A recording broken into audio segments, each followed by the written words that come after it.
একটা বিশাল বড় ভুল করে ফেলেছিলাম। অন্য একটা কাস্টমারের কেকের ডিজাইন অন্য আরেকটা কাস্টমারকে দিয়ে দিয়েছিলাম।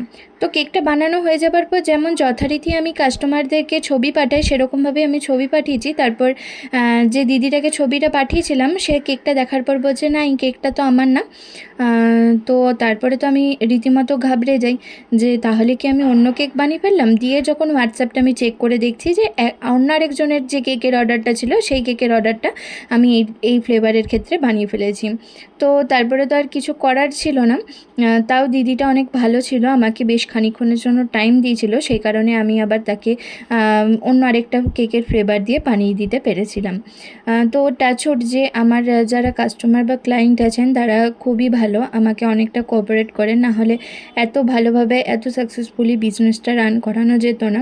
তো আজকের যে কেকটা বানাচ্ছি এই কেকটার ফার্স্ট পার্টটা আপনাদের সাথে শেয়ার করছি।